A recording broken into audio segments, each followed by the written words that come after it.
সকাল সকাল চোখ নাক ঢেকে চশমা পরে বেরিয়ে পড়লাম কর্তামশাইয়ের গাড়িতে।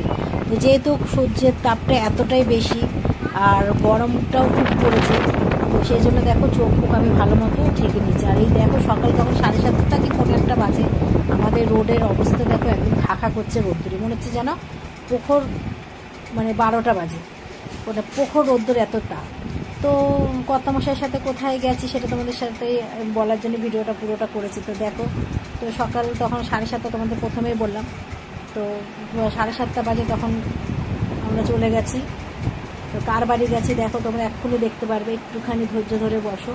তো আমরা সকালবেলা গেছি বলে তারা তাদের ঘরে কাজকর্ম করছিল বলে দেখো আমাদের বাইরে বসতে দিয়েছে। তো আমি আর কর্তামশাই বসে রয়েছি, আর যেই ভিডিও তুলি এমনি কর্তামশাইয়ের মুখটা তখন ঘুরিয়ে ফেলে, কেন জানি আমি ভিডিও তোলার সময় কর্তামশাইয়ের মুখটা তখন ঘুরিয়ে ফেলে। তো যখন সকালবেলা গেছি তখন তারা আমাদেরকে দেখো চা আর বিস্কুট খেতে দিয়েছে। আমি বললাম এত দরকার কী ছিল, ও বলে চুপ করো, এই যে এই দিদির বাড়ি গেছিলাম, এই দিদি আর তোমরা সবাই যারা আমাদের স্কুলের ফ্রেন্ড আছে তারা সবাই এনাদেরকে চেনো। হচ্ছে গোপালদা আর এটা হচ্ছে চিত্রাদি। তো চিত্রাদিদের বাড়িতে গেছিলাম। তো কেন গেছিলাম সেটা বলছি। তো দেখো এই চিত্রাদিদের বাড়িটা পুরো ঘুরে দেখছি, চা খাওয়া হয়ে গেছে। তারপর দেখো চিত্রাদি আমাদেরকে ঘরের ভেতরে ঢুকিয়ে নিয়ে পুরো দেখাচ্ছে। তো প্রথমেই দেখো শিব ঠাকুরের মন্দির, এত ভালো লাগলো, মনটা পুরো একদম ঠাকুর মন্দিরে গিয়ে জুড়ে গেল। তারপর চিত্রাদি তার অনেকটা বড়, বোঝা যায় না, তারপর সব কিছু দেখালো। দেখো এটা হচ্ছে চিত্রাদি কিচেন রুম। আর হচ্ছে দেখো চিত্রাদি মানে বাইরে বেডরুমের বাইরে একটা জায়গা আছে, দেখো কি সুন্দর ব্যালকনিটা দিয়ে একদম পুরো বাইরের দৃশ্য দেখা যায়। তো সেটা আমি ঘুরে ঘুরে পুরো দেখলাম। তো বললো যে একদিন এখন তো মানে গরমের খুব তাপ, একদিন শীতকালে আসলে তোমার এখানটা খুবই ভালো লাগে। তো আর একদিন শীতকালে করলে আবার যাবো।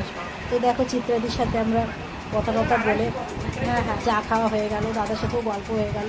তো আমরা বেরিয়ে পড়লাম। তো চিত্রাদির বাড়িটা পুরোটাই ঘেরা, খুব সুন্দর বাড়িটা, নিঝুম একদম শান্ত পরিবেশ। তো কর্তামশাই গাড়ি বের করে আবার চলে গেলাম আরেকজনের বাড়ি। তো আরেকজন তার বাড়িতে গেছি। দেখো আজকে সকাল থেকে শুধু এর বাড়ি আর ওর বাড়ি যাচ্ছি। তো এই ম্যাডামের বাড়ি গেছি। তো এই ম্যাডাম আমাকে একটা বিশেষ দরকারে গেছিলাম। তো এই ম্যাডামকে ফোন করলাম। তো ম্যাডাম বললো যে দোকানটা খুলতে একটু দেরি হবে, তো ততক্ষণ আমার বাড়িতে চলে আসে। তো কি কারণ তোমাদেরকে আর সাসপেন্সে রাখবো না, তোমাদেরকে বলছি। আমার বাড়িতে জানো দিল্লি আছে, তো সেই দিল্লির খাবার আনতে আমাকে যেতে হয়। তো আমি দোকানটা চিনি না, এরাই আমাকে এনে দেয়, যেহেতু স্কুল বন্ধ এরা আমাকে এনে দিতে পারছে না বলে এর বাড়িতে গেল।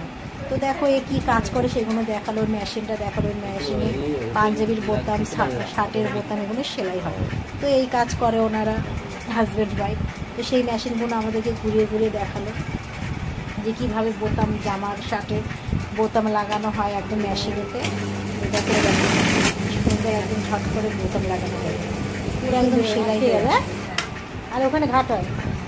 আর দেখো এর সাথে সাথেই ঘাট, মানে বোতাম আর বোতামের যে খরচা হয় ঘাট একবারে হয়ে যায়, সবই মেশিনে। তো সবসময় ভাবি যে আমাদের সায়েন্স কতটাই এগিয়ে গেছে যে সব কিছুরই আমরা সলিউশন পেয়ে যাই, কোনো প্রবলেমের আমাদের মানে সলভ করার কোনো সলিউশন আমরা সবসময় পেয়ে যাই। তো যাকে ওর বাড়িতে গেছি, আমাকে চা খাওয়ার জন্য বলেছিল, তো আমি চা খাইনি। তো যেহেতু চিত্রাদির বাড়িতে চা খেয়েছি, তো সকালে এতই গরমেতে চা আর খাবো না বললাম। তো ও বললো না, আমার বাড়িতে এসেছি সকালবেলা কিছু না কিছু তো খেতেই হবে। তো ও দেখো আমাকে লস্যি বানিয়ে দিয়েছে, ঘরেতে দই পেতেছে, সেই দই দিয়ে আমাকে লস্যি বানিয়ে দিয়েছে। তো আমি লস্যি খেয়ে নিলাম। তো গরমেতে গেছি ক্লান্ত হয়ে, লস্যি ঠান্ডা ঠান্ডা লস্যি খেয়ে আমি তো পুরো মুগ্ধ হয়ে গেলাম। দেখো আমার গোপও হয়ে গেছে। তো লস্যি খাওয়ার পর আবার দেখো আমাকে দিয়ে দিল ঘুগনি। তো মানে সকালের আর আমার বাড়ি এসে ব্রেকফাস্ট করতে হবে না। তারপর দেখো এই ম্যাডামের সাথে বেরিয়ে পড়লাম সেই দোকানের সরকার। তো দোকানটা এতক্ষণে খুলে গেছে। তো দোকানটা সেটা তোমাদেরকে দেখালাম না কোন দোকানটা, তাহলে ভিডিওটা অনেকটাই বড় গেলো। তারপর কর্তামশাইও দেখো ছাতু খেয়ে নিল। আর দেখো এই যে আমি বাড়ি চলে এসেছি। বাড়ি এসে দেখো এদের জন্যই গেছিলাম, যে সেই ক্যাট ফুড, সে ওরা পাগল হয়ে গেছে, দুদিন ধরে আমার এই পুষি সোনা খাচ্ছিল না, তাই জন্য কষ্ট করে ওদের জন্য খাবার আনতে গেছিলাম। একেবারে ওই বান্ধবীদের সাথেও দেখা হয়ে গেল, স্কুল বন্ধ হয়েছে তা সত্ত্বেও ওদের সাথে